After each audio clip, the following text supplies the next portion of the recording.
ஆதிகாலத்தில் வேட்டையாடுதலில் இரை கிடைத்த மகிழ்ச்சியில் துள்ளி குதித்து ஆடியிருக்கிறான் தமிழன். கூத்தாடுதல் என்ற சொல் குதித்தாடுதல் என்ற வேர்ச்சொல்லிலிருந்து உருவானதாக கூறுகிறார் தமிழ் ஆய்வாளர் ரவீந்திர பாரதி. சங்க காலத்தில் தமிழர்கள் தன் நம்பிக்கை சார்ந்த நிகழ்வுகளுக்கு கூத்தினை பயன்படுத்தியிருக்கிறார்கள்.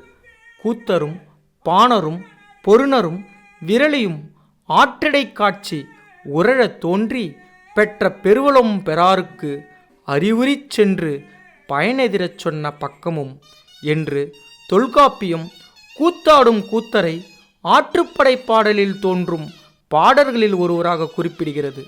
இதன் வாயிலாக கூத்து சுமார் 2500 வருடத்திற்கு முன்பிருந்தே தமிழர்களால் நிகழ்த்தப்பட்டு வருகிறது என்பதை அறிய முடிகிறது. நாடோடி வகை நிகழ்த்துக்கலைகளில் எஞ்சியிருக்கும் ஒரே வடிவம் தெருக்கூத்து என்கிறார் தெருக்கூத்து ஆய்வாளர் பேராசிரியர் ஆ. அறிவுநம்பி. இக்கூத்தை காலப்போக்கில் ஆலயம் சார்ந்த கருத்துக்களை மக்களிடம் பரப்புவதற்காகவும் சடங்குகளுக்கான கலையாகவும் பயன்படுத்தி கொண்டனர். இராமாயணம், மகாபாரதம், இதிகாசங்கள் போன்ற பெருங்கதைகள் மட்டுமின்றி பவளக்கொடி, காத்தவராயன், அரவான் போன்ற தமிழ்கதை மாந்தர்களை பெருங்கதைகளோடு இணைத்து தெருக்கூத்து கதைகள் உருவாக்கப்பட்டன. தமிழகத்தில் குறிப்பாக வட மாவட்டங்களில் தெருக்கூத்தை தவிர்த்துவிட்டு கோவில் திருவிழாக்களை நடத்த முடியாத அளவிற்கு இக்கலை தமிழகத்தில் வேரூன்றி இருப்பதை காணலாம்.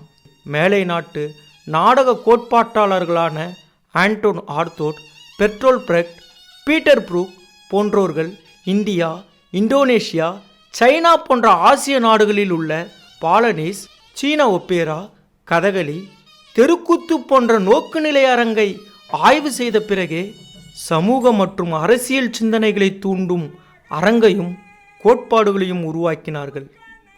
தெருக்கூத்து அரங்க வடிவம் மற்றும் அதன் சிறப்பு கூறுகளை பற்றி ஆய்வு செய்வதற்கும் பேசுவதற்கும் பல விடயங்கள் இருந்தாலும் இந்த ஆவணப்படம் தெருக்கூத்தில் உள்ள நடிப்பு கூறுகளை மட்டுமே ஆராய்ந்து விவரிக்க முயற்சிக்கிறது.